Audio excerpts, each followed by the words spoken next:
Ayan, so good morning po. Ayan. So tayo po ba ay masigla ngayong umaga? Smile naman po dyan. Yan. So tunay na salamat sa Lord dahil may pagkakataon tayo na mag-worship.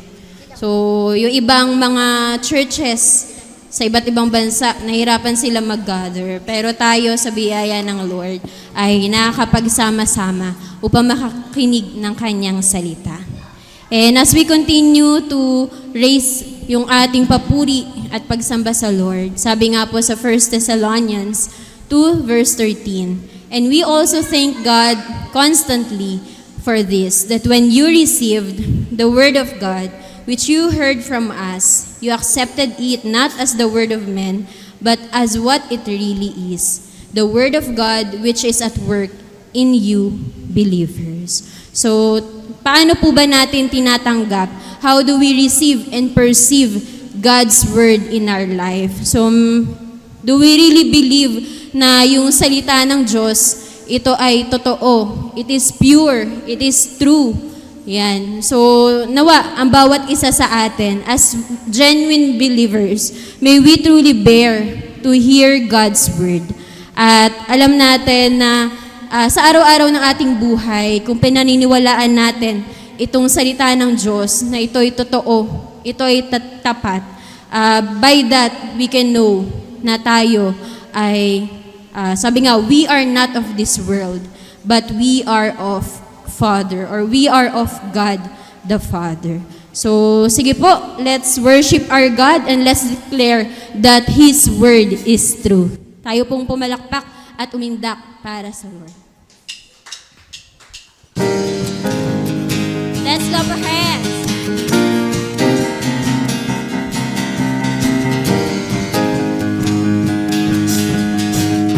Let's sing, your word is true. Your word is true, it will never fail. Our soul secure. Our soul secure, that you will carry us through. Seasons will change, the sun and moon will fade away, but our hope is sure, that forever you reign. Let it be as you have said. Amen. Let's declare. Your ways are higher.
You will never fail.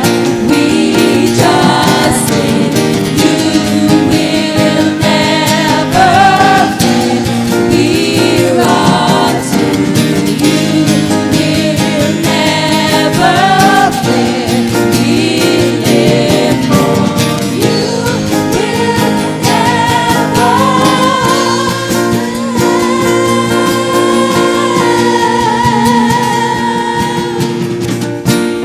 let it be as you have said. Let it be as you have said. Your ways are higher. You've gone ahead of us. Now we will trust in our unchanging God. Your will eternal. Your will eternal. Our lives are in your hands. Now we will stand in victory.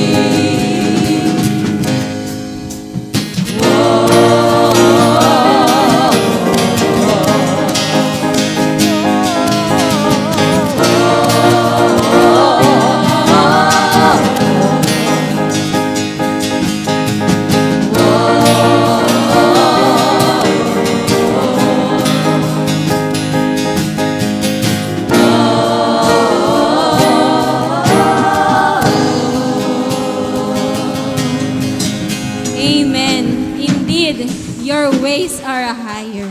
At tunay na yung salita mo ay purong totoo lamang. And as we know this truth, as we know God's word, alam natin, kung tayo nauunawaan natin siya, let us be grateful to God and to His Holy Spirit na tayo ay able to understand and perceive His word. And let us declare na tayo ay anak ng Diyos. We are God's children. We are of the Father, our God in heaven. Sabi nga sa John 1:12, but to all who did receive Him, who believe in His name, He gave the right to become children of God. Ito po ba ay ating tunay na pinangahawakan na tayo binigyan ng pananampalataya sa pamamagitan ng awa at habag ng Diyos. Tayo ay binigyan ng karapatan na maging anak ng Diyos. Let us sing this song, Who You Say I Am. All together, let's sing. Who am I that the highest King would welcome? Amen. I was lost, Lord. I was lost, but He brought me for His love for me. For His love for me. Thank you, Lord. Free at last. Free at last, He has ransomed. His grace runs deep.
Son sets free, always free indeed.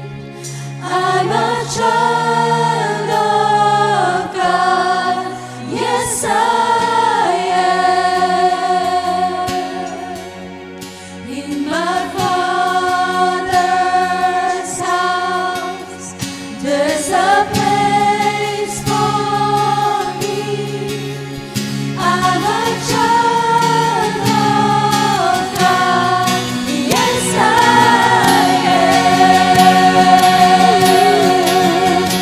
The Son sets free, always free indeed. I'm a child of God, yes I am. In my Father's house, there's a place for me. I'm a child of God, yes I am. My Father's house. My Father's house, there's a place for me. I'm a child of God, yes I am. Saan pa po ay may Father's house? My Father's house, there's a place for me. I'm a child of God, yes I am.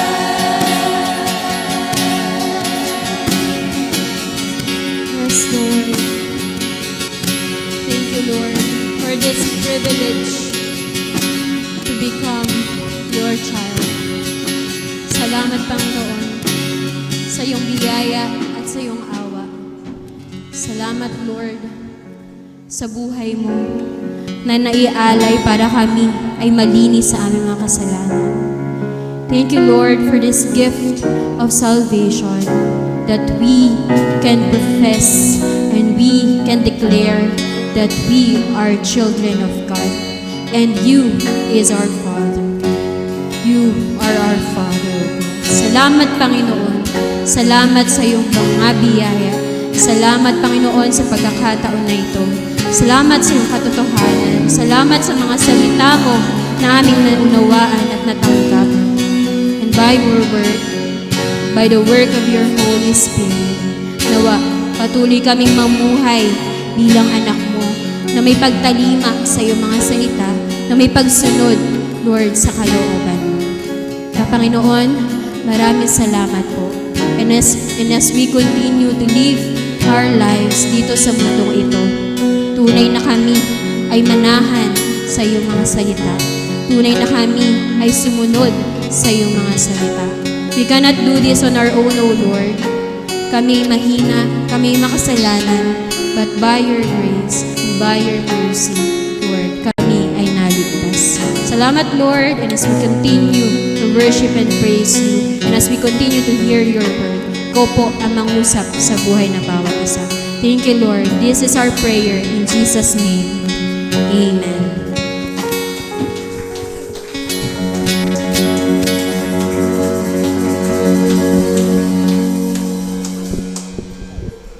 Sige po, let's get our Bible.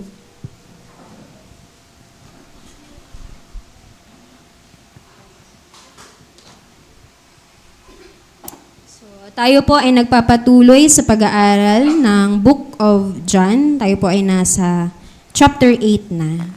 So, verses 39 to 47. So, basahin po natin to in 2 verses, salitan. Let's read John 8 verses 39 to 47. They answered him, "Abraham is our father." Jesus said to them, "If you were Abraham's children, you would be doing the works Abraham did. But now you seek to kill me, a man who has told you the truth that I heard from God. This is not what Abraham did." You are doing the works of your father. They said to him, We were not born of sexual immorality. We have one Father, even God. Jesus said to them, If God were your Father, you would love me, for I came from God and I am here. I came not of my own accord, but He sent me. Why do you not understand what I say? It is because you cannot bear to hear my word. You are of your father the devil, and your will is to do your father's desires. He was a murderer from the beginning, and does not stand in the truth, because there is no truth in him. When he lies, he speaks out of his own character, for he is a liar and the father of lies. But because I tell the truth, you do not believe me. Which one of you convicts me of sin? If I tell the truth, why do you not believe me? Sabay-sabay po. Whoever is of God hears the words of God. The reason why you do not hear them is that you are not of God. Blessed be the reading of God's word. So tayo na pong maupo at maganda sa pakinig ng salita ng Diyos. A blessed morning to each and every one of you. Tayo po ngayon ay patuloy na nagkakatipon upang magpiesta, kumain ng tinapay ng buhay. At ang tinapay ng buhay po ay walang iba kundi ang Panginoong Yesus. At ang mga bagay patungkol sa Kanya, ang mga sinabi niya, ito po ang pagkain ng ating mga kaluluwa. Kung paanong winika ng Panginoon, man does not live by bread alone, but by every word that proceeded out of the mouth of God. So, ganyan po, no? Makita natin na itong bahagi ng ating panambahan ay pagkain. Tayo po'y kumakain, nagpipiesta sa pagkain ng salita ng Diyos. Kaya pansin po natin, sa lahat ng tumatayo ay mayroong pagpapaliwanag sa salita ng Panginoon. Tayo po ngayon ay nasa Kabanatang 8 at tatalakayin po natin simula verse 39 hanggang verse 47. Tanong, lahat ba ay anak ng Diyos? Sa pag-aaral po natin ngayon ay tatalakayin po natin yung children of God. Ang pagiging anak ng Diyos, pag tinanong mo yung iba, yes, anak lahat. Ang lahat ng tao ay anak ng Diyos. Pagka po may ganyang kaisipan, maybe ang iniisip po nila, ang lahat ng tao ay nabubuhay dahil binigyan siya ng buhay ng Diyos. No? In view of creation, lahat ay anak ng Diyos. Pero in view of redemption, no? Sa pagtanaw sa kalagayan ng kaligtasan, lahat ba talaga ay anak ng Diyos? Ang mga kausap po ng ating Panginoong Yesus sa kabanatang ito ay nagke-claim na sila ay anak ng Diyos. Pero anong sinabi ng Panginoon sa kanila? No? So sa pag-aaral po natin ngayon, meron pong claim, inaangkin ng mga kausap ng Panginoon na sila ay anak ng Diyos. Una, sa kadahilanan because of their lineage. No, dahil sila ay mayroong bloodline, Abrahamic bloodline. No? Yan yung unang pananaw nila. Anak kami ng Diyos kasi galing kami sa lahi ni Abraham sa verses 39 to 41. At pangalawa, sinasabi rin nila, anak kami ng Diyos kasi ito ay isang heritage. No? Meron kaming relihiyon na ang Diyos ang nagturo sa amin kung paano yung pagsamba, no? At ito po yung relihiyon nila, no? Yung pagiging Hudyo, no? Yung Jewish religion. Sa kabila ng pag-angkin ng mga kausap ng Panginoon, no? Itong mga Hudyo na to, na sila ay anak ng Diyos, ang Panginoon po nag-o-object, no? Pinapaliwanag niya, para namang hindi, no? O hindi para kundi hindi, no? At dito po sa ikatlong bahagi ay ipinaalam ng Panginoon kung kanino ba talagang silang anak, no? Ito yung parentage. At ito yung actual practice nila, no? Ang nagpapakilala kung kanino silang anak yung kanilang mga practices, yung kanilang ginagawa. Maganda po na maunawaan natin ang katotohanan na ito sapagkat may mga tao at marahil yung iba sa atin dito, no, sinasabi natin, anak ako ng Diyos. Bakit? Kasi yung tatay at nanay ko sumasamba kay Lord. No, yun yung lineage. O kaya naman, yung iba sinasabi, anak ako ng Diyos kasi yung pananampalatayang kinagisnan ko, biblical. No? Sa Diyos galing. Yun yung heritage. Pero ano ba talaga ang kalagayan natin sa harapan ng Diyos? No, sa pag-aaral natin, tignan natin, suriin natin yung sarili natin. Ako ba ay anak ng Diyos? Kasi kung hindi tayo anak ng Diyos, delikado yung kalagayan natin. Hindi tayo makakapasok sa kaharian ng Diyos. Hindi natin mararanasan yung mga mabubuting bagay na plano ng ating Ama sa langit. Kaya nga po sa pag-aaral po natin, nawa maging bukas ang puso at isip natin upang tingnan ang ating sarili. Ako ba talaga ay anak ng Diyos? So talakayin po natin, no? Kausap ng Panginoon itong mga Hudyo at matibay sa kalooban nila, anak ako ng Diyos. Pero ano sabi ni Jesus tungkol sa kanila? So sa unang bahagi, ang punto nga po nila ay yung kanilang lineage. Sabi nilang gano'n sa verse 39, they answered him, no? Kausap si Jesus, Abraham is our father. Ang pagiging kabilang sa lahi ni Abraham, meron po yung napakagandang pribilehiyo. Sabi po sa aklat ng Roma, 11:1, si Apostol Pablo, sabi niya gano'n, sapagkat ako man ay Israelita mula sa binhi ni Abraham. So bilang isang Israelita, we cannot deny. At si Jesus hindi rin dinideny. Sila'y galing sa lipi, sa lahi ni Abraham. At ngayon po yung mga Israelita, no, na nabubuhay ngayon 2025, no, we cannot deny, galing talaga sila sa lahi ni Abraham. At bilang galing sa lahi ni Abraham, ito po yung privileges. Sa aklat ng Roma 4-5, tingnan niyo po, ito ang kaibahan ng mga Israelita sa ibang mga bansa. Sila'y mga Israelita, sila'y kinupkop bilang mga anak. Ipinakita sa kanila ang kaluwalhatian ng Diyos.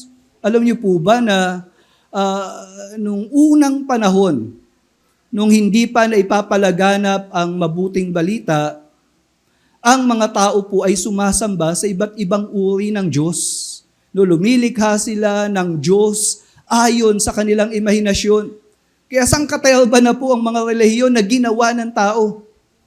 Ngunit sa kabila po ng mga pangyayari na yan, ang Diyos po ay hindi naging tahimik sapagkat may isang bayan na kung saan itong bayan na to nagpakilala yung totoong Diyos na may likha ng langit at lupa at yun po yung Israel.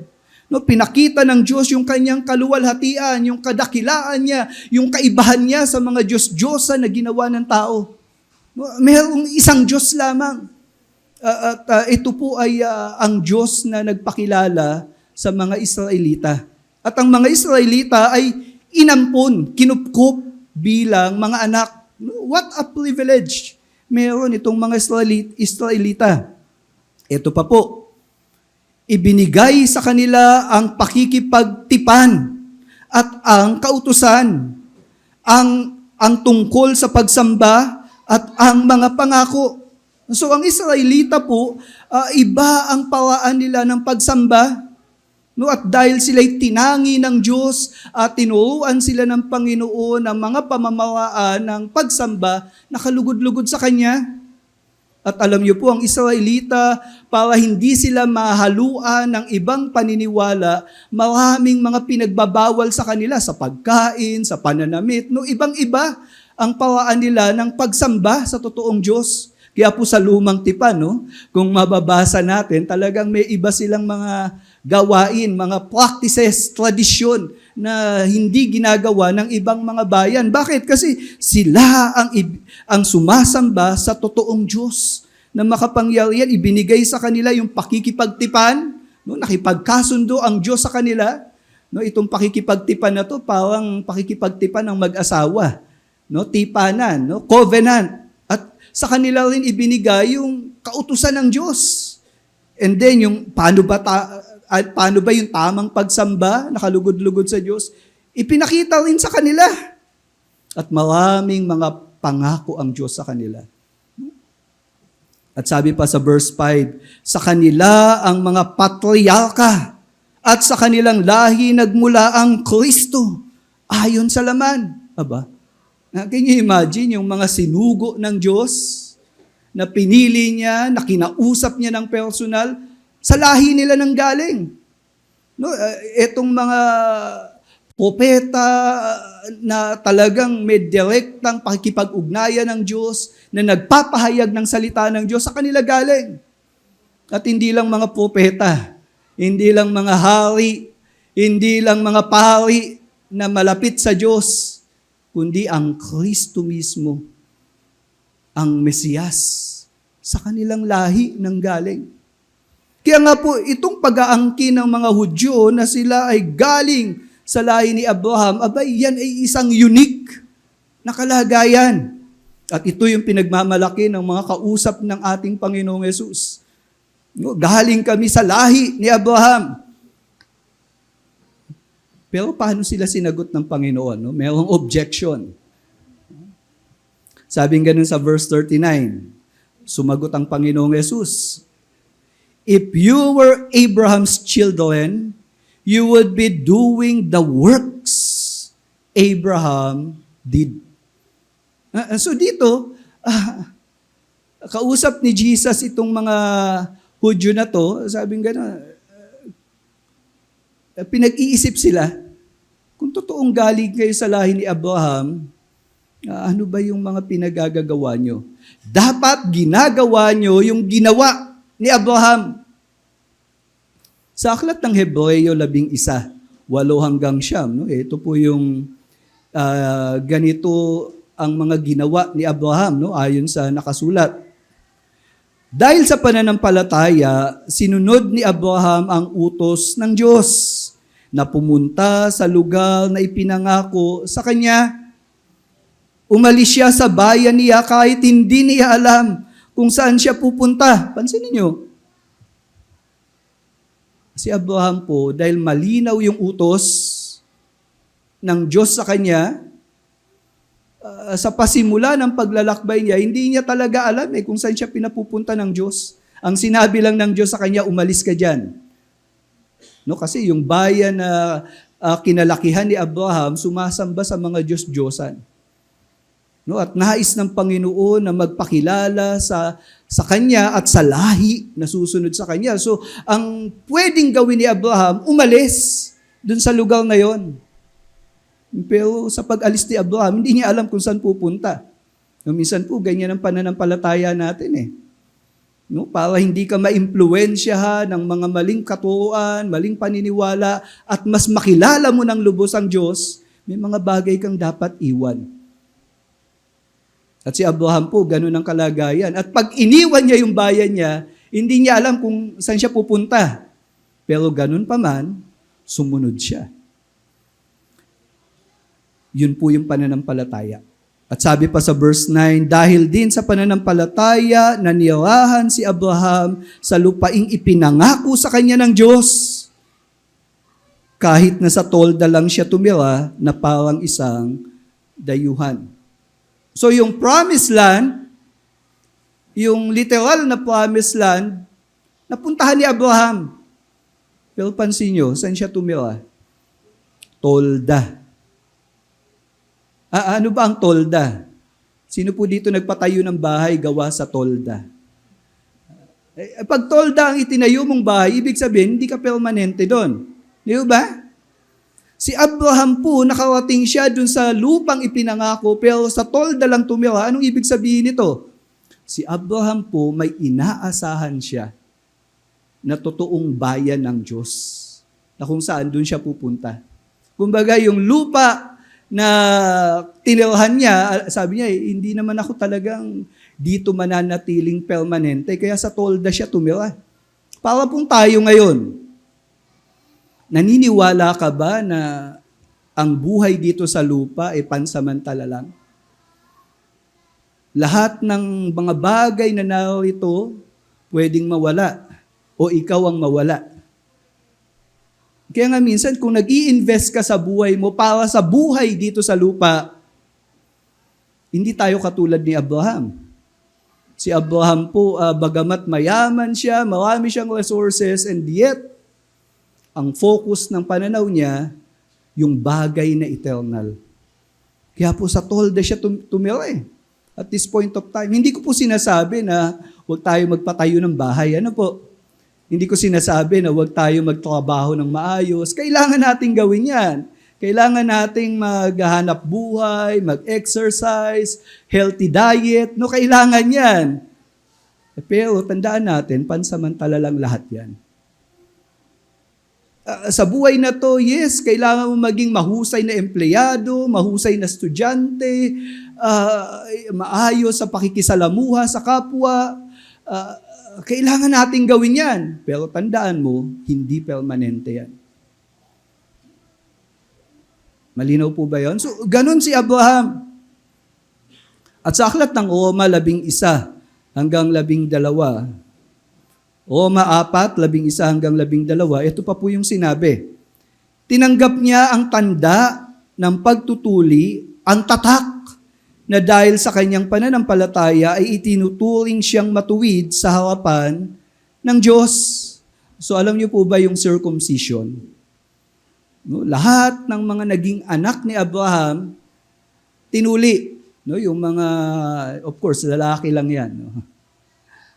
Yung pagtutuli po ay isang palatandaan na yung lahi nila ay lahi na may pagkilala at may takot sa Diyos. Kaya po mayroong pagtutuli na ginawa si Abraham sa lahat ng mga naging anak niya at maging mga kaapu-apuhan. Actually, sa atin, nakagis na natin yung ganyang tradisyon. Pero itong tradisyon ng pagtutuli, na kung saan kapahayagan na sila ay pinaghaharian ng Diyos, galing po kay Abraham yan. At sabi pa po, taglay na niya ang pananampalatayang ito bago pa siya tinuli. So pansinin nyo, itinuring ng matuwid si Abraham, hindi pa siya tuli. Ano? Bakit? Kasi ikaw ay ituturing na matuwid ng Diyos, hindi dahil sa gagawin mo para sa Diyos. Kasi minsan tayo, anong gagawin ko para sa Diyos para ako'y maging katanggap-tanggap o matuwid? Si Abraham po, hindi pa siya, hindi pa siya nasi-circumcise, and yet, itinuring na siyang matuwid. Bakit? Kasi nga po, sumampalataya na siya. So the moment na si Abraham ay sumampalataya sa Diyos, itinuring na siya na matuwid. Ganon ang kalagayan niya. Sa gayon, ito po yung nangyari. Siya'y naging ama ng mga sumasampalataya, bagamat hindi mga tuli, ay itinuring na matuwid.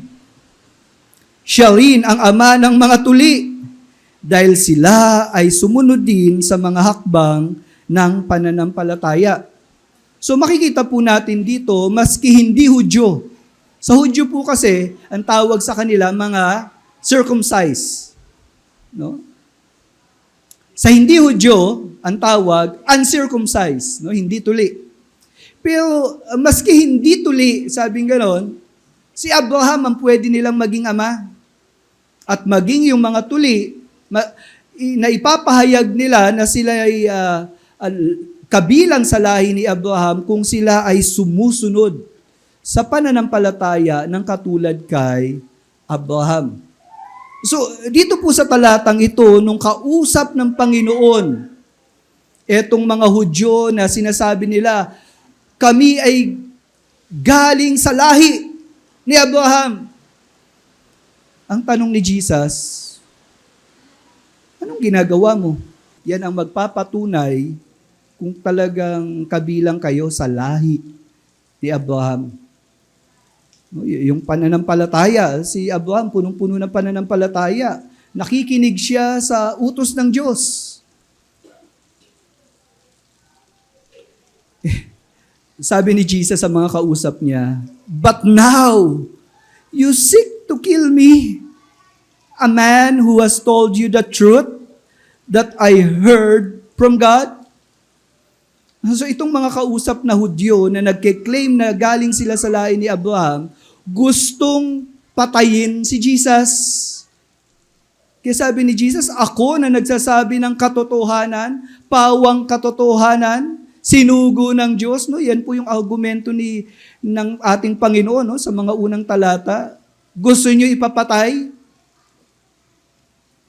This is not what Abraham did.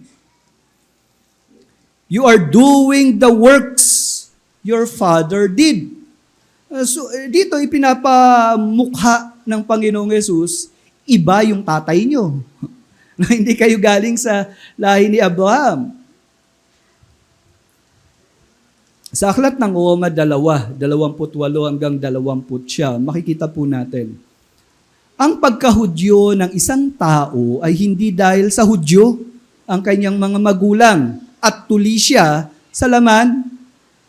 Ang tunay na Hudyo ay ang taong nabago ang puso sa pamamagitan ng Espiritu at hindi dahil tuli siya ayon sa kautusan. So ang pagiging kabilang sa lahi ni Abraham na isang Hudyo, it's a matter of the heart. Sa Galatia 3:20, ito pa yung sinabi ni si Apostol Pablo ang nagsasalita din dito. At kung kayo'y nakipag-isa kay Kristo, kayo'y kabilang nasa lahi ni Abraham at mga tagapagmana ayon sa pangako ng Diyos. So, yung mga taong kabilang sa lahi ni Abraham na taglay nila yung pangako, no? Pwede silang umasa sa pangako ng Diyos. Sila yung mga taong nakipag-isa kay Kristo. Pero itong mga Hudyo na kausap ng ating Panginoong Yesus, gusto nilang ipapatay pa si Jesus. Sa aklat ng Lucas 16, 23 hanggang 24, tignan nyo, dito may dalawang Hudyo, dalawang galing sa lahi ni Abraham. Tignan nyo yung kalagayan nila. Sa gitna ng pagdurusan niya, no, ito'y isang mayaman. No? Kaya lang itong mayaman na to, hindi naman niya ginagawa yung obligasyon niya na pakainin yung mga mahihirap na kababayan niya. No? Bilang Hudyo, kung ikaw masagana ang buhay, at kung ikaw may takot sa Diyos, sumusunod ka sa kalooban ng Diyos, kung masagana ang buhay mo at may naghihirap ka na kababayan na kinikilala mong anak din ng Diyos, dapat pakainin mo. Pero itong mayaman na to, walang pagkatakot sa Diyos kasi kumakain siya, ang sarap ng pagkain niya, pero itong si Lazaro, tinataboy niya, pinababayaan niya lang doon. Si Lazaro nga, nakikipag-agawan pa sa pagkaing natatapon dun sa kinakain ng mayaman. Nakikipag-agawan si Lazaro sa mga aso. No, ganun katigas yung puso nitong mayaman na to. Pero sinasabi niya, anak ako ni Abraham. Pero hindi naman sumusunod sa awal ng ating Panginoon. Alam niyo, maraming ganyan eh. No, may pagkakilala ako sa totoong Diyos. Born again ako. Uma-attend ako sa simbahan ng mga mananampalataya. Pero tanong, anong ginagawa mo? Ito pong mayaman na to, kiniklaim niya, anak ako ng Diyos. Galing ako sa lahi ni Abraham. Pero, nung pareha silang namatay, siya ay nasa Hades. At nang tumingala siya, at nakita niya sa kalayuan si Abraham at si Lazaro sa kandungan nito. So si Abraham at si Lazaro magkasama. Pero siya nasa ibang lugar, Hades.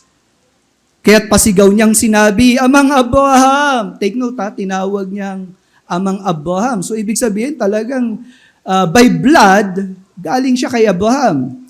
Maawa ka sa akin sapagkat naghihirap ako sa apoy na ito. Ano pong makikita natin dito? Hindi po ikaw ay galing sa lahi ni Abraham. no meron kang blood relationship kay Abraham, sa langit ka na pupunta. Dito po makikita natin, hindi siya napunta sa Abraham's bosom. Bagamat kabilang siya sa lahi ni Abraham. Bakit? Kasi yung pinagagagawa niya, yun ang nagpapatunay kung totoong taglay niya yung pananampalataya na katulad kay Abraham. Kaya yung mga kausap ni Jesus ditong mga Hudyo, yun din ang pinare-realize ng Panginoon.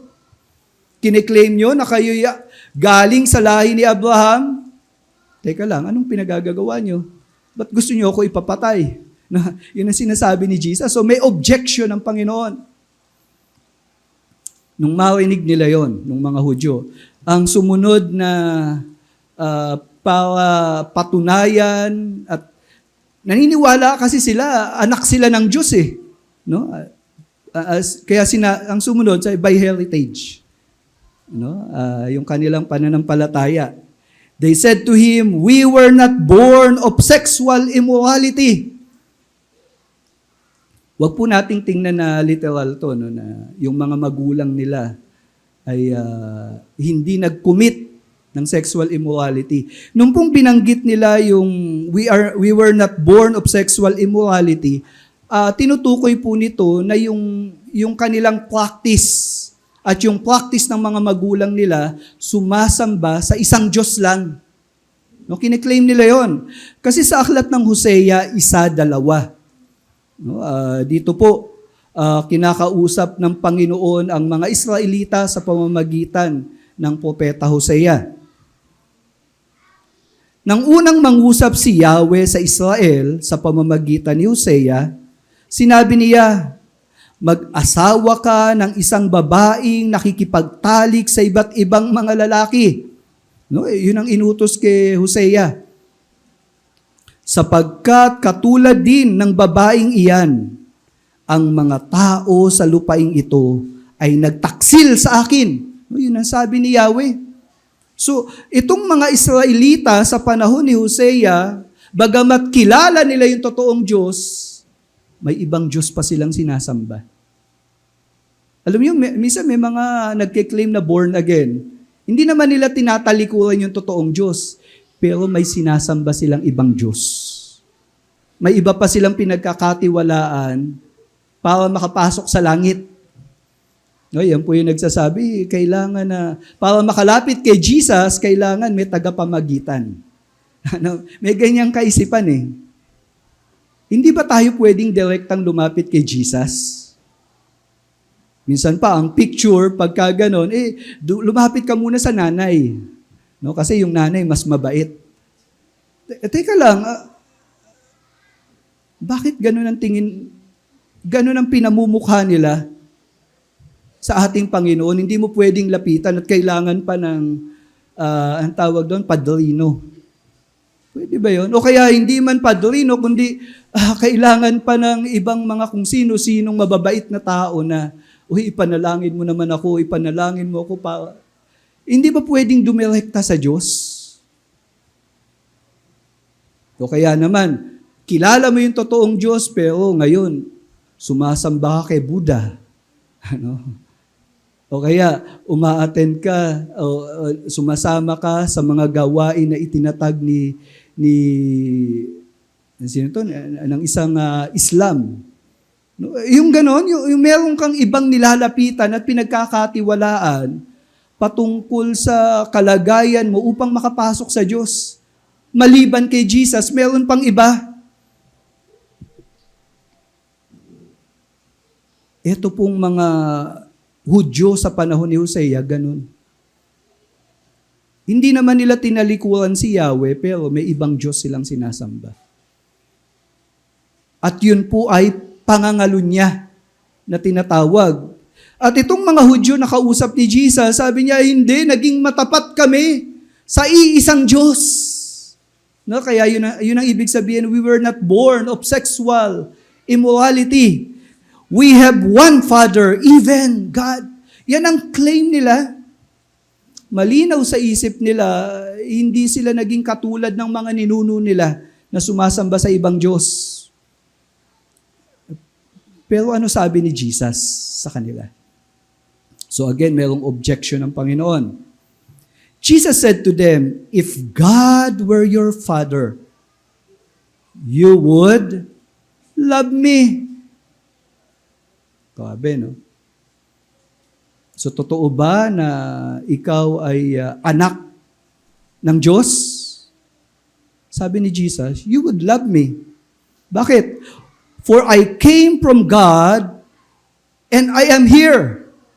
I came not of my own accord, but He," no, sabi ni Jesus, "sent me." Ang mga anak ng Diyos, ito po yung katangian. No, sabi sa aklat ng Juan 5:23, ang hindi nagpaparangal sa anak, no, si Jesus, ay hindi nagpaparangal sa Ama na sa Kanya'y nagsugo.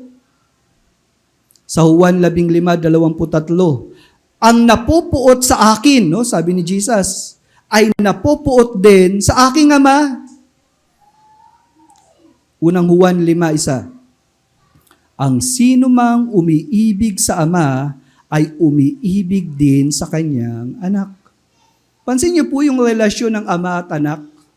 At yung trato ng tao sa anak, yun din ang trato na ginagawa nila sa Ama. So kung nagke-claim ka na ikaw ay sa Diyos, pero ayaw mo kay Jesus, teka lang. Tama ba yun? Kaya ito yung sabi sa unang Korinto 16:22. Kung ang sino man ay hindi umiibig sa Panginoon, ang tinutukoy dito si Jesus, ay sumpain siya. Grabe, no? Sumpain siya. Curse!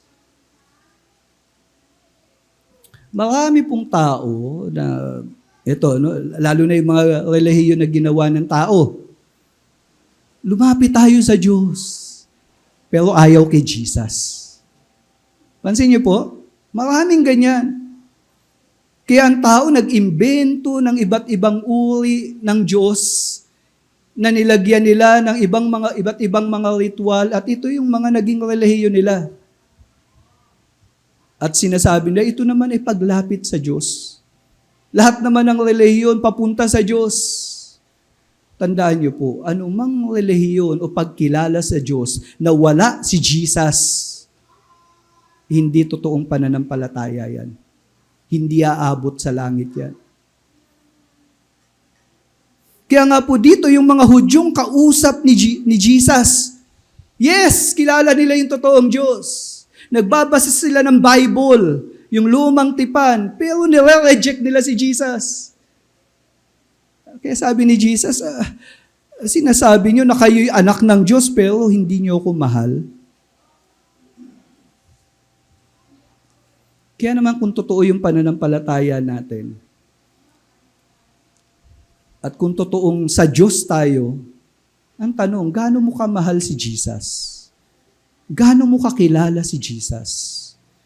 Gaano mo pinapahalagahan ang pagkilala kay Jesus?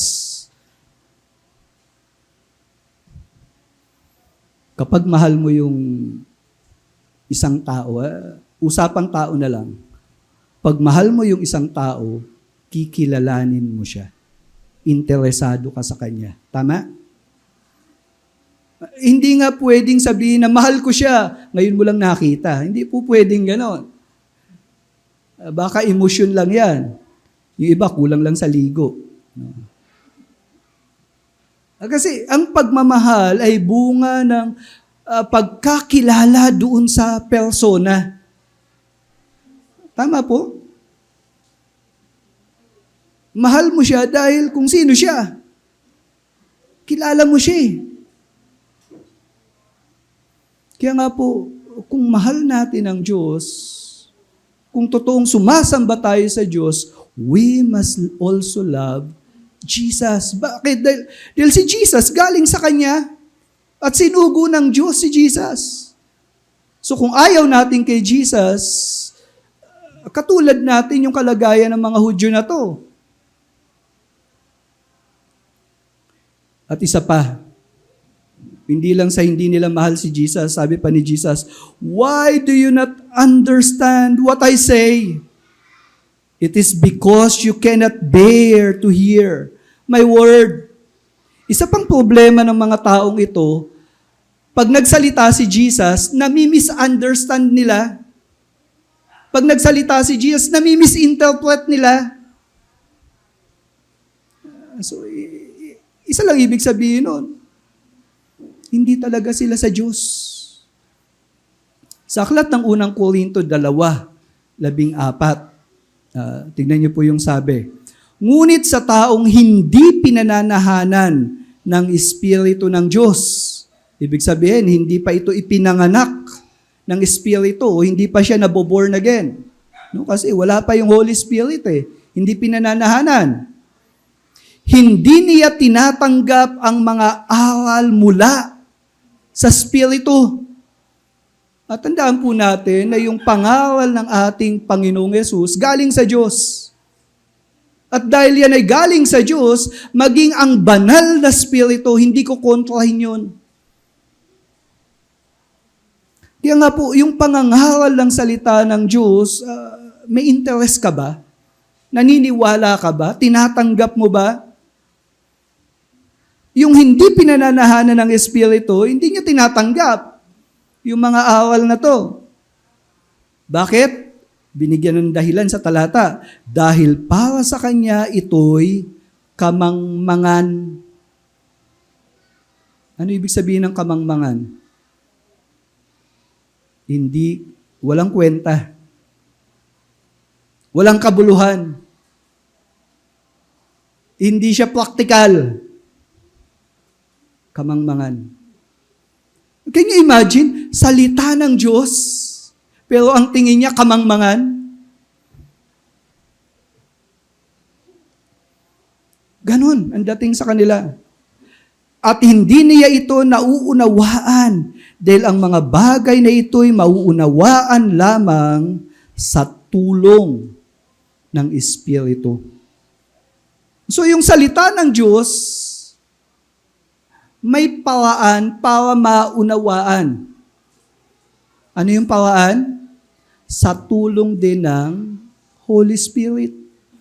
So yung salita ng Diyos, hindi siya hindi mauunawaan. Mauunawaan siya. Pero mauunawaan siya sa tulong ng Holy Spirit. Kaya nga ito, tingnan natin. Tingnan niyo po yung sarili niyo. Naintindihan mo ba yung pinag-uusapan natin ngayon? Naunawaan mo ba? O ang tingin mo, kamangmangan? Yan ang magsasabi sa kalagayan natin ngayon kung tinutulungan tayo ng Holy Spirit. At ganyan ang kalagayan itong mga kausap ng ating Panginoong Yesus. Hindi nila maintindihan yung sinasabi ng Panginoon. Naintindihan nila pero nami-misunderstand nila, nami-misinterpret nila, kaya galit sila kay Jesus. Kaya gusto nila ipapatay si Jesus. Pero ang dahilan pala nun, dahil hindi sila totoong anak ng Diyos. Wala ang Holy Spirit sa kanila. Dahil po sa ganyang sitwasyon, diniretso na sila ng Panginoon. Dito po, si Jesus ang nagbigay ng kapahayagan, ano ang kalagayan ng mga kausap niya. Tingnan niyo po yung sabi, dito sa verse 44 to 47. You are of your father, the devil. Kung ikaw yung kausap ni Jesus, at talagang sampal, galing ako sa lain ng ng mga makadiyos. Yung relihiyon ko, ang Diyos ang nagturo sa amin yan. Tapos biglang sasabihin ni Jesus, ang tatay mo yung diablo. Anong pakiramdam mo? Anak ka ng... Teka lang. Hindi ba ang sakit nun? Pero alam niyo po ba, dahil si Jesus ang nagsasalita, totoo yun. At hindi natin pwedeng itanggi may mga anak ang dyablo. Sa aklat ng Henesis 3:15, ito po yung sa kabanatang ito, si Adan po, kinain niya yung pinagbabawal na bunga. No? At sa sitwasyon na to na kinain nila yung pinagbabawal na bunga, no, ni Adan at ni Eva, ito po ang magiging kasaysayan. Sabing ganun sa Genesis 3:15. Ikaw at ang babae ay mag-aaway. No? Kausap ni Yahweh yung ahas. Ikaw at ang babae ay mag-aaway. Ang lahi mo at ang lahi niya ay mag-aaway din. Dito po makikita natin na divide ang uri ng tao. Merong lahi na galing kay Satanas at merong lahi na galing sa Diyos. Sa unang Juan 3:10, tignan niyo po, mahayag ang pagkakaiba ng mga anak ng Diyos sa mga anak ng dyablo. Pansin niyo po, dalawa agad eh. Kaya ang Diyos pag tumingin sa mundo, dalawang uri lang ng tao. Anak ng Diyos, anak ng dyablo. At sabi sa talatang ito, ang hindi gumagawa ng katuwiran ay hindi sa Diyos. Gayon din ang hindi umiibig sa kanyang kapatid. So ang mga anak ng Diyos, may palatandaan. May makikita ka sa kanilang mga gawain. Yung anak ng dyablo, may makikita ka rin sa mga gawin niya. At ganun po ipinapakilala. Maski kiniklaim ng isang tao na anak ako ng Diyos, ang usapin pa rin, anong ginagawa mo? Anong pinagagagawa mo? Sa Mateo 13:38, no, may talinhagang binigay ang Panginoon. Ang bukid ay ang mundo, at ang mabuting binhi ay ang mga kabilang sa kaharian ng Diyos. Ang masasamang damo naman ay ang mga sakop ni Satanas. So may pinaghaharian ang Diyos, no, grupo ng mga tao dito sa mundo, at meron ding nasasakop ni Satanas. Hindi pa sila totoong malaya. Hindi pa sila makaalis sa kanilang kalagayan bilang makasalanan. At dito po, maganda mag-isip tayo, kanino ba talaga akong anak? Parentage. At si Jesus, direkta niya sinasabi, you are of your father, the devil. At pinatunayan niya ng Panginoon sa kanila, no? Nagpaliwanag ang Panginoon. Una, yung inclination nila. And your will is to do your father's desire. So ang isa sa makikita nating manifestation na sila'y anak ng dyablo, yung will. Anong gusto mong gawin? Sabi pong gano'n, he was a murderer from the beginning. So ano yung will? Ano yung gusto mong gawin? At dito yung dyablo na tinutukoy ng Panginoon na tatay nila, no? Sinasabi ni Jesus, he was a murderer from the beginning. Sa unang Juan 3:12, ito po yung makikita natin sa talata. Hindi tayo dapat maging katulad ni Cain, nakakampi ng masama. Ang tinutukoy ng masama, yung dyablo, no? Pinaslang niya ang kanyang kapatid. Bakit niya ito pinaslang? Sapagkat ang mga gawa niya ay masama at ang mga gawa naman ng kanyang kapatid ay matuwid. So dito makikita natin, si Cain, kakampi ng masama o pinagpapatuloy niya yung kasamaan ni Satanas. Bakit? Kasi yung kapatid niya na ginagawa yung tama sa harapan ng Diyos, naiinis siya. At yung pagkainis niya, nagdala sa kanya para patayin yung kapatid niya. Kaya nga, ikaw, yung Bible study, natutuwa ka ba? na merong ganyan. Nakikita mo na yung anak mo nagpe-pray, umaattend sa mga gawain sa church. Anong feeling mo? Honest yung honest feeling mo. Kapag yung kasama mo sa bahay, halimbawa, nagkiklaim na Christian, pero nakikita mo, hindi umaattend ng gawain para lumago yung faith. Hindi mo nakikitang nagde-devotion para kausapin ang Diyos. Nasasaktan ka ba? O wala lang? Yung kalooban natin, nagdidikta yan kung anong sitwasyon natin. Kung kanino tayong anak. Pag naiinis ka sa gumagawa ng katuwiran, katulad ka ni Cain. O kaya naman, yung hindi gumagawa ng katuwiran, natutuwa ka pa, katulad ka rin ni Cain. Wala kang amor. Ayaw mo, hindi mo priority ang paglago sa pagkilala sa Diyos. Kakampi ng masama. Sa unang Juan 3:8-9, tingnan niyo po, ang patuloy na gumagawa ng kasalanan ay kakampi ng dyablo. Ang kasalanan po, hindi lang yung kung ano yung alam mong mali, ginawa mo, kasalanan. Tama po yun. Pero ito rin. Kung ano yung alam mong tama, hindi mo ginawa, kasalanan din yun. Omission and commission. At kung nagpapatuloy tayo sa paggawa ng kasalanan, kanino kakakampi? Ito ang dahilan na nahayag ang anak ng Diyos upang wasakin ang mga gawa ng dyablo. Pwede namang matigil yung paggawa ng kasalanan. Kaya nga dumating si Jesus eh. Pansin niyo po yon? Wag nating, nandyan ang dyablo, talo ko talaga.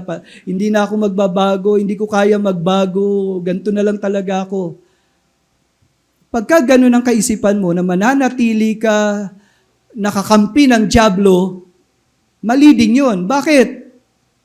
Kasi nga kaya nga dumating si Jesus eh. Para yung gawa ng dyablo sa buhay natin at ginagawa niya sa paligid natin, labanan natin. Amen? At malalabanan natin yun, magtatagumpay tayo dahil dumating si Jesus. Kaya nga, tignan niyo yung sabi, yung sumunod na talata, ang bawat taong anak ng Diyos ay hindi nagpapatuloy sa paggawa ng kasalanan. Hindi niya kayang magpatuloy sa pagkakasala sapagkat anak siya ng Diyos. Pansin niyo po, anong kalagayan ng anak ng Diyos? Hindi na siya alipin ng kasalanan eh. Kaya mga kapatid, huwag mo isipin, hindi, talagang talaga ako, masama akong tao eh.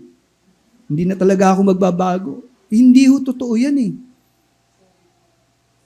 Sinungaling ka, mandaraya ka, mayroon kang bisyo na sumisira sa katawan mo, may mga ugali ka na talaga namang lumalabag ka sa pamantayan, kautusan ng Diyos. Huwag mong tanggapin na ganun ka na lang. Kaya nga tayo lumalapit kay Jesus eh, kasi siya ang magpapalaya sa atin. Last meeting po, pinag-usapan natin, mayroong bandage breaker. Si Jesus yun. Amen? Kaya dito yung mga kausap ng ating Panginoong Yesus na nagke-claim na anak sila ng Diyos. Teka, sabing ganon.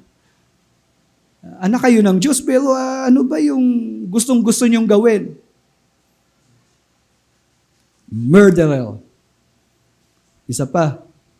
And does not stand in the truth because there is no truth in him. So isa pang katangian ng tatay nila, ng dyablo, ayaw tumayo, ayaw panghawakan yung katotohanan.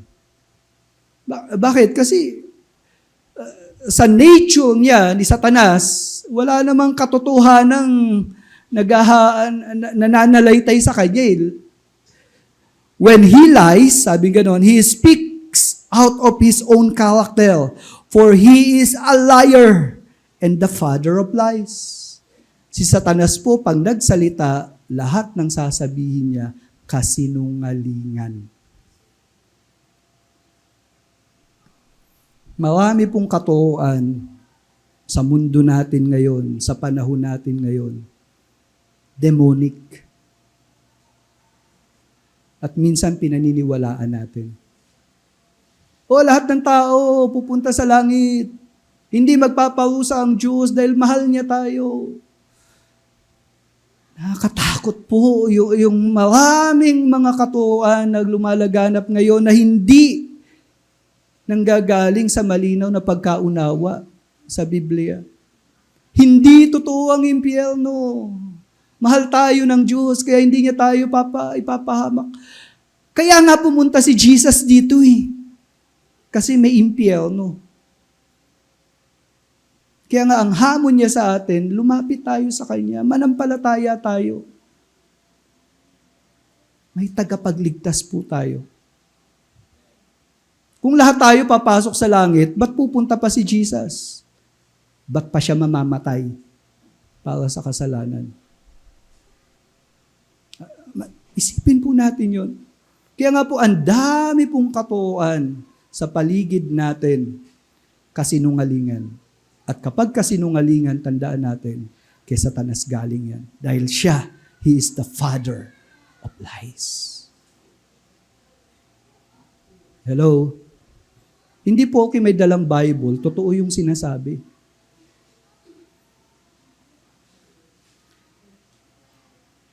Sa Genesis chapter 3, verses 2 to 5, dito makikita natin yung ginawa ni Satanas from the beginning. Tingnan nyo. So yung ahas, ito po ay demon possessed. Kasi yung ahas, nilikha rin niya ng Diyos Kaya lang yung ahas, pinahintulutan niya na yung kaahasan niya, hindi katauhan masakop ni Satanas, yung puso niya, yung isip niya, pinahintulutan niya yon. So ito po yung demon-possessed na ahas. Take note kasi yung ahas, sabi sa verse 1, pinakamatalino sa mga hayop na nilalang ng Diyos. So, itong ahas may kakayanang makipag-communicate at that time. Matalino. Kung yung aso niya, ay, ang talino ng aso ko, kumakain ng pupo niya. Nagbabantay. Alam niyo, mas matalino yung ahas doon. At nung panahon na yon, dahil alam ni Satanas kung sino yung pinakamatalino, yun ang inakit niya at ginamit niya. So during the time ng conversation, nakikipag-usap itong ahas dito kay Eva. Sa verse 3, sabing ganon, sa verse 2, sumagot ang babae. Sinabi ng Diyos, ito yung alam ni Eva sinabi ng Diyos na wag naming kakainin, ihipuin man ang bunga nito. Kung kami raw ay kakain ito, mamamatay kami. So alam ni Eva yun Ngunit sinabi ng ahas, hindi totoo yan. Hindi kayo mamamatay. Sinabi lang yan ng Diyos sapagkat alam niyang kung kakain kayo ng bunga niyon, ay makakaunawa kayo. Kayo'y magiging parang Diyos at malalaman ninyo ang mabuti at masama. Pansinin niyo yung salita ng ahas na dikta ng dyablo. Alam niyo, maraming ganyan Minsan may katabi ka dinidiktahan pala ni Satanas yun Hindi ka nag-iingat May ganyan. At itong ahas, yung dikta ng mensahe ni Satanas, ipinaririnig dito sa babae. Ano yung sabing ganon? Hindi kayo mamamatay. Sa aklat yung sa chapter 2, malinaw doon, sabi ni Yahweh kay Adan, the moment you eat, surely you will die. May pagbibigay ng emphasis ang Diyos eh. Pero ano sabi nung ahas? Hindi kayo mamamatay. Tapos inakit niya, pag kinain niyo to, tatalino kayo. At ito pa yung matindi. Magiging katulad kayo ng Diyos. Wow! Can you imagine? Si Adan at si Eva, nakita nila ang Diyos ang lumikha ng langit at lupa, ang Diyos ang nagsusustain sa kanila. Talaga, grabe, believe sila kay God eh. At sabi ni Satan, o yung isip na nilagay ni Satan sa ahas, magiging katulad kayo ng Diyos. Tatanggi ka ba?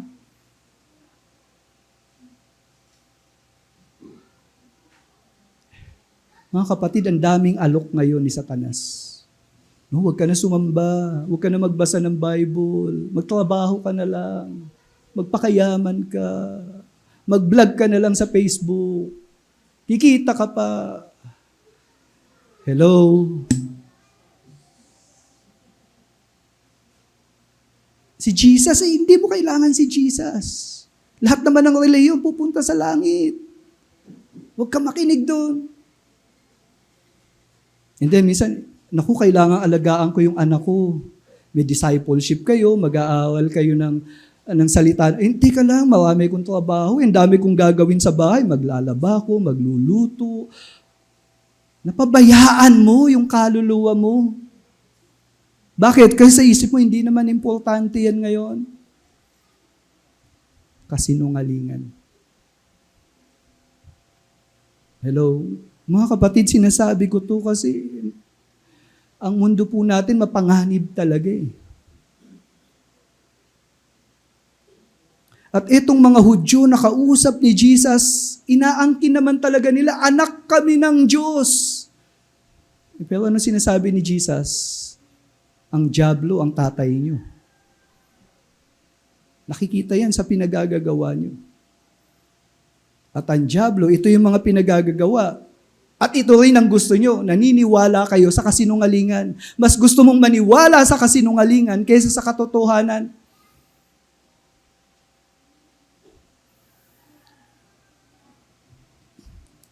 Ito yung disposition ng mga Hudyo. But because I tell the truth, you do not believe me. Diba? Si Jesus na nagsasalita niya.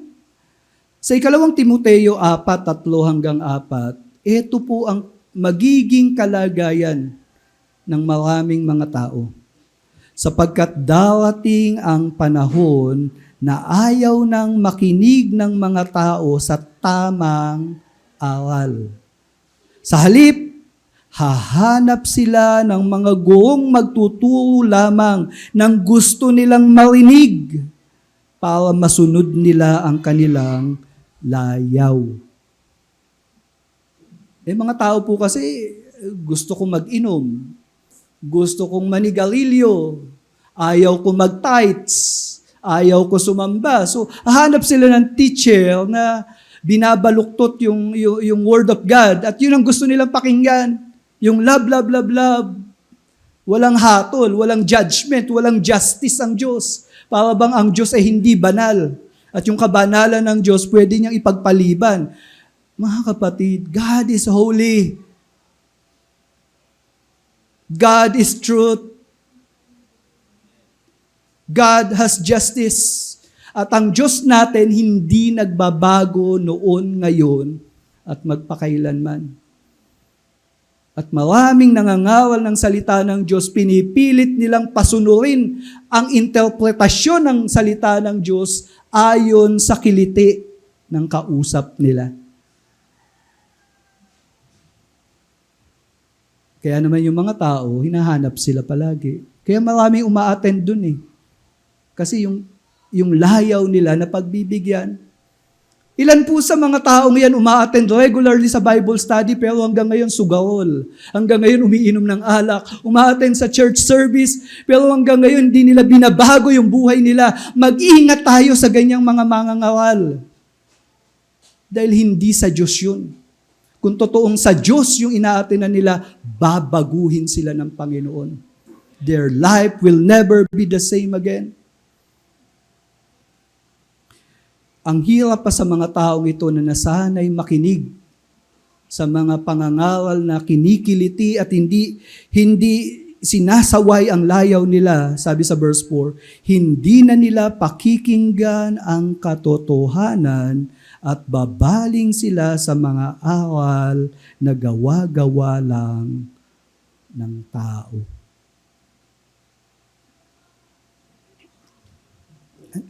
Teaching of men.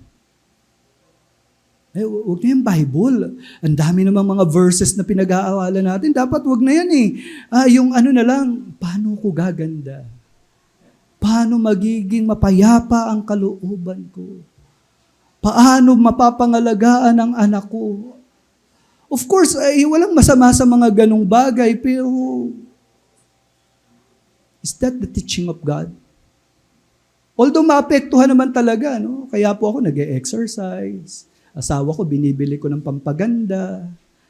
Hindi ko pinipigilan ng asawa ko pag may gustong bilhin sa SM. Kahapon may binili sa akin na wala naman pong masama doon dahil tinuturo niya ng Biblia. Po? Pero kung yung layaw mo naglalayo na sa iyo sa totoong Diyos, pinapalitan na yung katotohanan ng salita ng Diyos, then magtaka ka na. Baka ibang Diyos yung inaapila nila. At ito po yung batayan ng mga nasa totoong Diyos, nakikinig sa katotohanan. Pero yung mga kausap ni Jesus, they do not believe. Hindi sila believe kay Jesus. Yung sabi ni Jesus sa kanila, hinamon niya, sabi ni Jesus, which one of you convicts me of sin? I tell the truth, why do you not believe me? Can you imagine? Pag may kausap kang tao na hindi nagkasala, maniniwala ka ba sa sasabihin niya? Hindi siya nagkasala maski kailan. Alam niyo po, isa ito sa dahilan bakit bilib na bilib ako sa Panginoong Yesus. Isa to sa dahilan bakit pinakikinggan ko yung aral ni Jesus. Kasi hindi siya nagkasala. At lahat ng sinabi niya, katotohanan. Walang nagkamali. Kaya sampalataya ako sa Panginoong Yesus eh. Oh yes, maraming lumalabas dyan ng mga kung sino-sinong tao. Meron pa nga po si Nostradamus eh. May mga prediction na natupad. Pero siyasatin mo yung buhay ng Nostradamus na yan. Sinungaling yung tao na yan. Baka nga nang bababae pa yan. Ngayon kay Nostradamus, bilib na bilib ka, pero kay Jesus, nagdududa ka. Si Jesus nga hindi nagkasala, pinagdududahan mo pa. At lahat ng sinabi niya katotohanan. Kaya yun ang hamon ni Jesus sa mga Hudyong kausap niya. Which one of you convicts me of sin? If I tell the truth, why do you not believe me? Sa kasaysayan ng pananampalatayang Kristiyano, ganito nila nakilala ang Panginoon. Sa aklat ng Hebreo 4:15, tulad natin ay tinukso rin siya sa lahat ng mga paraan, gayon may hindi siya nagkasala. So si Jesus, naging tao eh.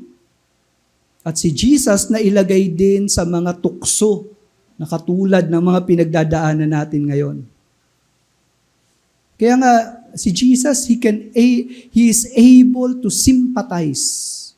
Naintindihan niya tayo kasi naging tao din siya eh. Pero ang kaibahan ni Jesus, hindi siya nagkasala. Sa aklat ng unang Pedro 2:22, wala siyang ginawang anumang kasalanan at sa bibig niya'y walang kasinungalingang natagpuan. Ganun nila nakilala si Jesus. Take note si Peter, eyewitness to. Nakasama niya si Jesus. Nakita niya si Jesus. Narinig niya si Jesus. Pero ano sinasabi ni Peter dito? Wala siyang kasalanang ginawa. Wala siyang kasinungalingang sinabi. Kaya nga po itong mga Hudyo nakausap ni Jesus dito. Yun ang hamon niya eh. Ngayon, eto, ibinalik niya. Kasi kiniklaim nilang anak sila ng Diyos, di po ba? O ikaw, baka kiniklaim mong anak ka ng Diyos. Sabi ni Jesus, whoever is of God hears the words of God. Unang Juan 8:31, di ba? Ito yung argumento ng Panginoon sa kabanatang ito. Kaya't sinabi ni Jesus sa mga Hudyo na nanampalataya sa Kanya, kung mananatili kayo sa aking salita, kayo ay mga tunay kong alagad. Sa Juan 10:27, nakikinig sa tinig ko ang aking mga tupa. Sa Juan 1:12, subalit sa lahat ng tumanggap sa Kanya, sa mga sumampalataya sa pangalan niya, kay Jesus, sila'y binigyan niya ng karapatang maging mga anak ng Diyos. So isang katangian ng mga taong anak ng Diyos, nakikinig kay Jesus. Nagpapatuloy sa salita ni Jesus. Interesado sa Word of God. At sabi ni Jesus sa mga kausap niya, the reason why you do not hear them is that you are not of God. Kaya hindi, itong kausap ni Jesus, kaya hindi interesado sa sinasabi ni Jesus, kasi nga, hindi sila sa Diyos. Kaya mga kapatid, interesado ka ba talaga sa salita ni Jesus? Pag wala tayong interest sa salita ni Jesus,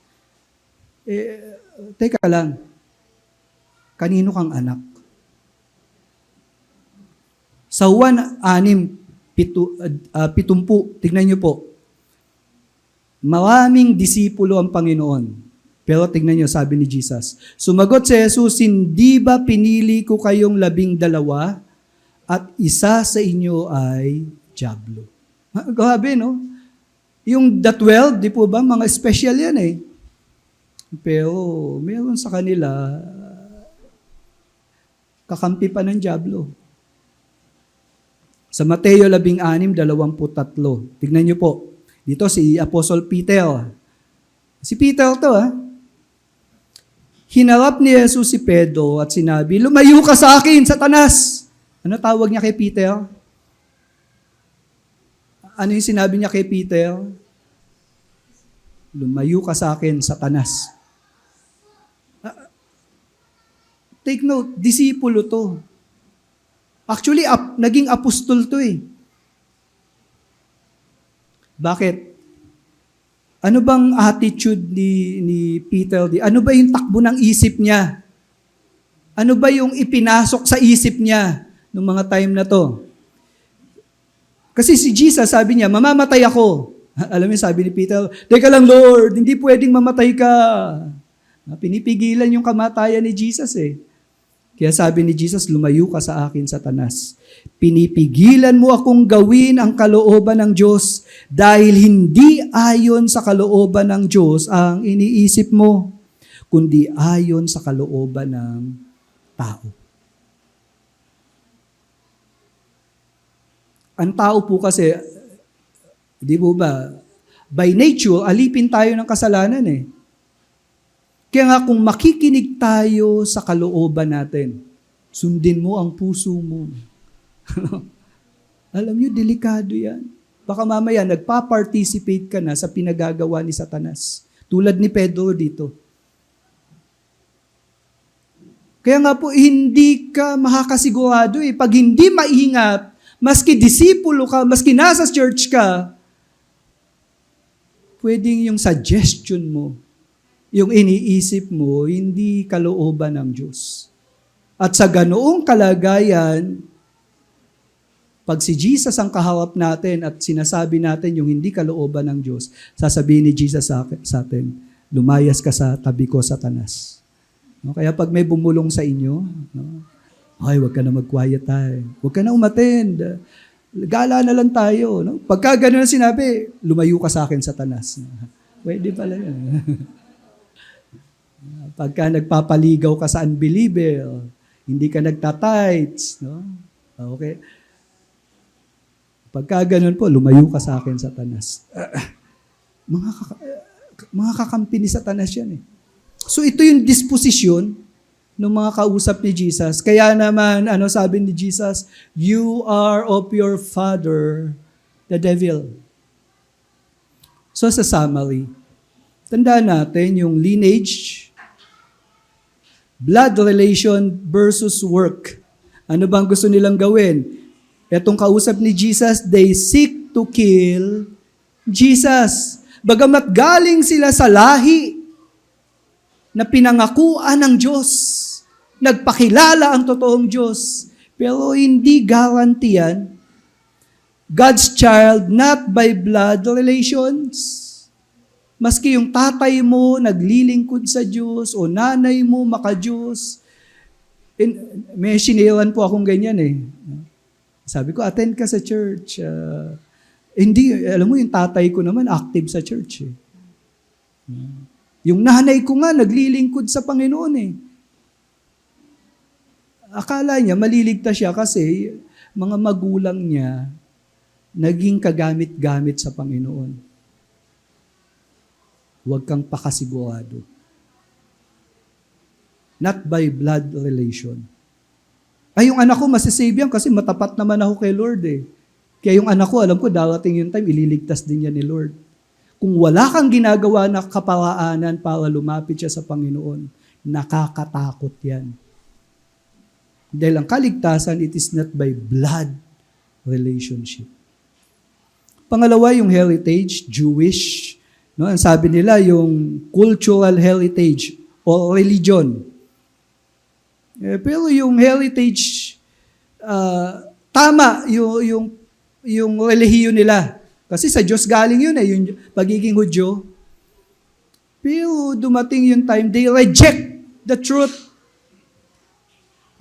God's child, not by religious affiliation.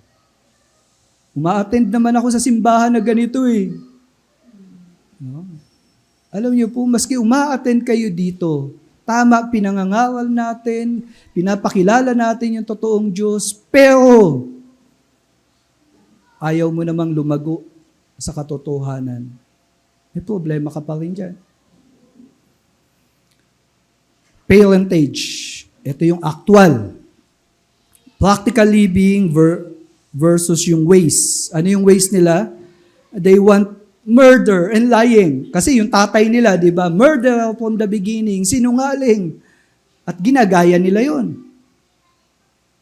Tandaan natin, God's child by having true faith in Christ. Yun ang magpapatunay kung kanino kang anak. Yung pananampalatayang meron ka ngayon. Kaya nga po, as an application, let us not rely on our blood relation nor religious affiliation as basis of our salvation. Anong dapat natin gawin? Let us observe. Mag-evaluate ka ng sarili mo. Ano ba yung inclination mo? Ano ba yung desire mo? Anong pinagagagawa mo ngayon? Yan ba may pagsunod sa Diyos? O mas nagpa-participate ka sa ginagawa ng dyablo? Tingnan mo yung takbo ng buhay mo. Anong mahalaga sa'yo? Kaya nga po, kung kiniklaim mo na anak ka ng Diyos, let us love Christ and be willing to grow and be obedient to His message of truth. Sikapin mo. Pilitin mo. Amen? Alam mo na yung tama eh. May kakayanan ka na binigay ang Diyos. Si Jesus pumunta rito para wasakin ang gawa ng dyablo. So kung nandito na siya, kung nasa buhay mo na siya, hindi ka na alipin ng kasalanan. Amen? Makakapag-tights ka na ng maayos. Makakasunod ka na ng maayos. Yung pagbabasa ng Bible, may enjoy mo rin yan. Hindi ko sinasabing madali. Kasi meron pa tayong sinful nature. Pero dahil nasa Panginoon ka, mapapagtagumpayan mo yan. Yung kasalanan. Amen. Hindi ka mananatiling ganyan. Kaya nga po sa challenge, how do you show your love to Jesus and to His Word? No, yung truth revealed in Scripture. Maganda pag-usapan to sa mga small group natin. Pangalawa, share your practice in handling your resources, money, time, abilities. Where and how do you usually use your resources? Kasi nga po, di po ba, ang nagde-determine kung talagang anak ka ng Diyos, yung mga pinagagagawa mo ngayon. At take note hindi tayo maliligtas sa ginawa natin o sa gagawin natin para sa Diyos. Take note, walang maliligtas sa mabuting gawa. Pero yung mabuting gawa natin, yan ay palatandaan kung ikaw ay inililigtas na ng Diyos o ligtas ka na. Kalinaw po ba yan? So kaya dito, sa challenge natin, saan ba napupunta yung pera mo? Yung time mo, saan mo mas ginugugol? Yung abilidad mo, saan mo mas ginagamit? How many % of your resources are you willing to give or to be used for Jesus as a child of God? And lastly, how confident are you that God is your Father? And then, do you have prayer requests regarding dito sa matter na to? Walang ibang tutulong sa paglago natin kundi yung kapatid natin na nagmamahal din kay Jesus. Amen? Hindi natin kaya mag-isa. Dinisenyo ang faith natin na may kasama tayo. Kaya nga, children of God. Kasi may mga kapatid tayo. Hindi sila perfect. Hindi ako perfect. Nagkakasala din ako. Pero kailangan natin magtulungan para maging maayos. Amen? Pwede po bang tumayo tayo? And then, ito maganda yung awit, I-claim natin yung pagiging anak ng Diyos. Sige po, tayo po tayo and then let us just worship the Lord.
Come on, sing this song. Who am I that the highest will welcome me? I was lost, but He brought me His love for me. Oh, His love for me.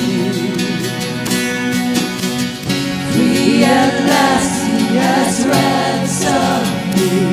His grace runs deep. While I was a slave to sin, Jesus died for me. Yes, He died for me. Who the Son sets free, oh, is free. Naniniwala po kayo?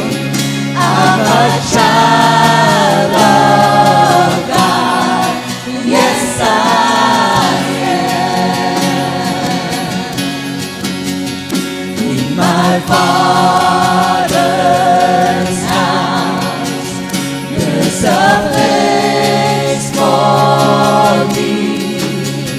I'm a child of God. Yes, I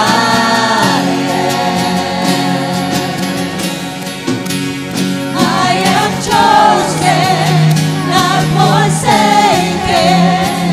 I am who you say I am.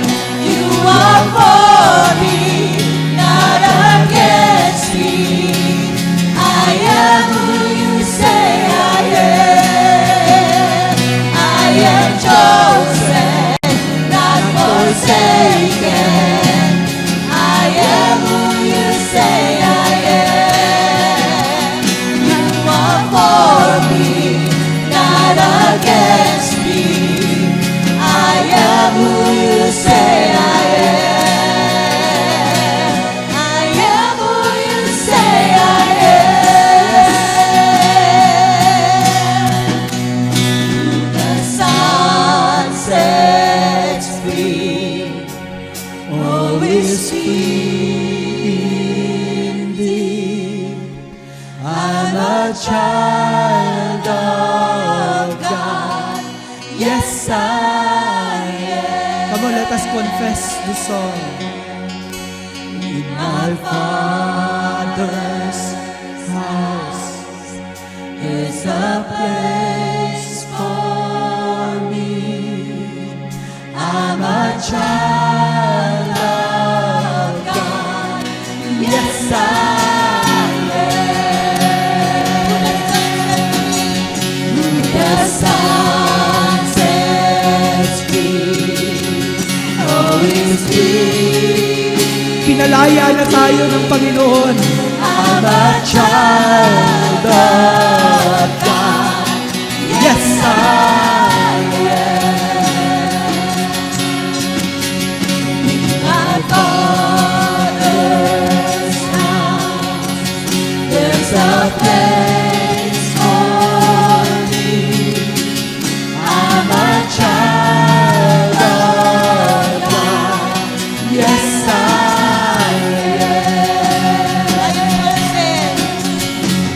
am chosen, not forsaken.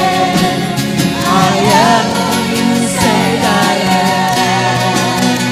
You are for me, not against me. I am who you say I am. I am chosen, not forsaken. I am who you say I am. You are for me, not against me. I am who you say I am. I am who you say I am. The Son sets free, oh, is free.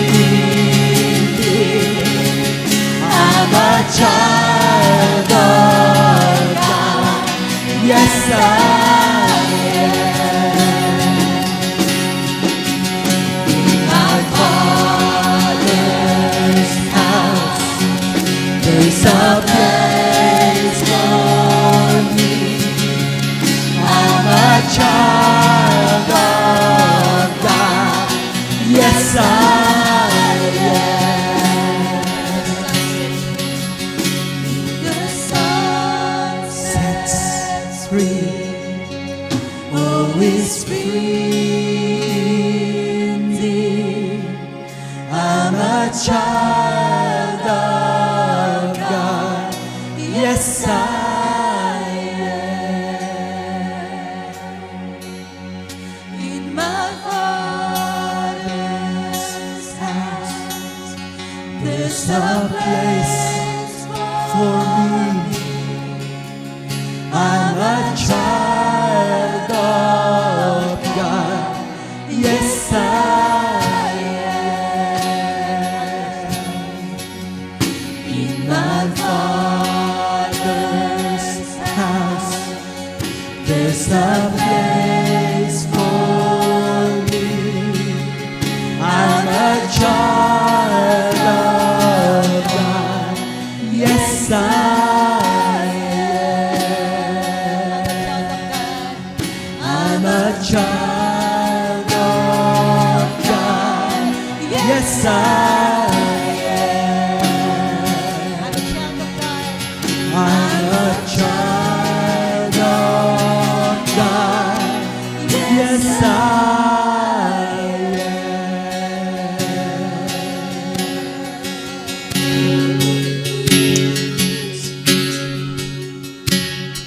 Ang sino mang tumanggap at nanalig sa Kanya, sila ang pinagkalooban ng karapatan na maging anak ng Diyos. Nakikita ng Panginoon yung pananampalataya. Maski wala pa tayong ginagawa, yung faith na meron tayo ngayon, kita po yan ng Panginoon. At yung faith na yan, hindi nawawala ng kabuluhan. At sinasabi ng Panginoon sa iyo ngayon, anak kita.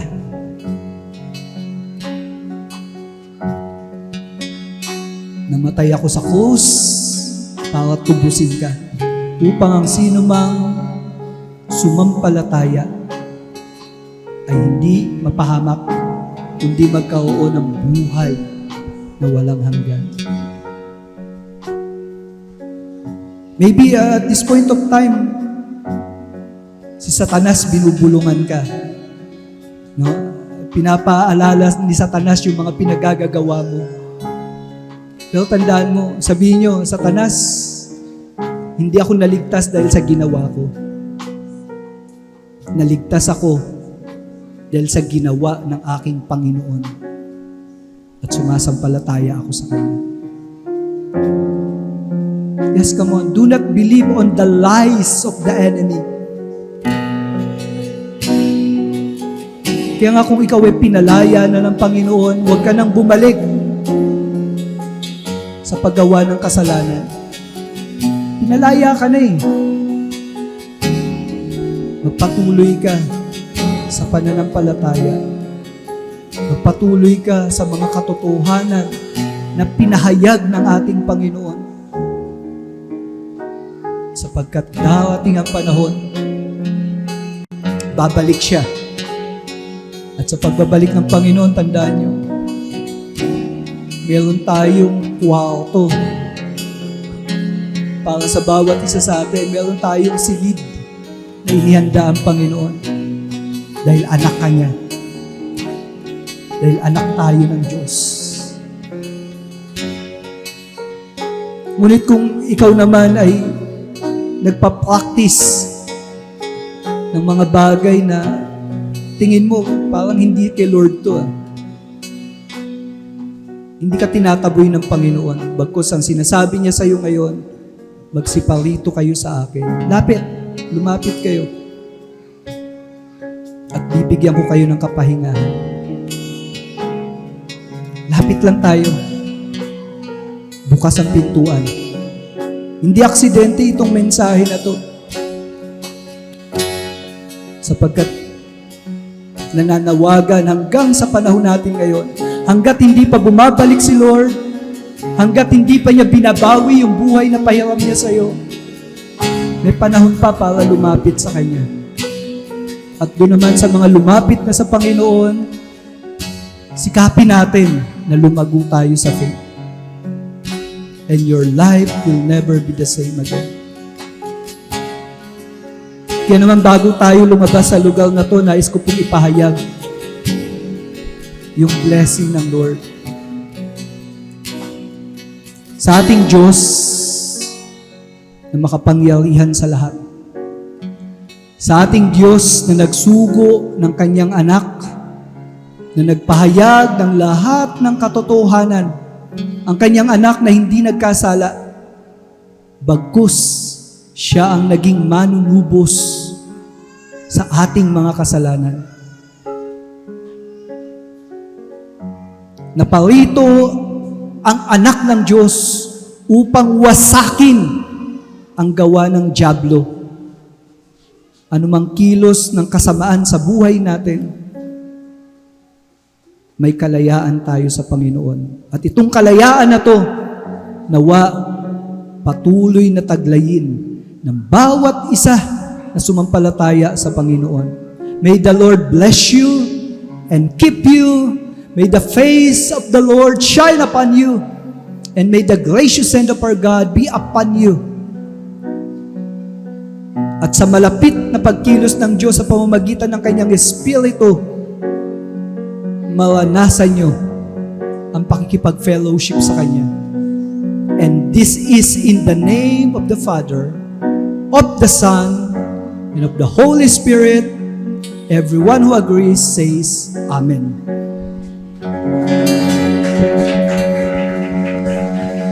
Isa pong mapagpalang araw ang sumainyo. Bakit po may Gospel Coalition Church? Ano pong mission natin? Our mission is to glorify God. Paano po natin gagawin yon? By proclaiming proclaiming the gospel. Hanggang kailan? Until we all attain the whole measure of the fullness of Christ. Bakit po? Ano po bang ginagawa ni Christ pag ipinahayag siya? Ano pong mangyayari? Change. Sharing Christ. Changing lives. Amen? Sabihin nyo nga po sa katabi nyo, ibahagi si Kristo Bahagi si Kristo. nakapagbabago ng buhay. Amen? Huwag kayong magsalita mag-isa. Tingin kayo sa katabi nyo. Sabihin nyo, ibahagi si Kristo nakapagbabago ng buhay. Amen? May we give a round of applause sa Panginoon. Amen.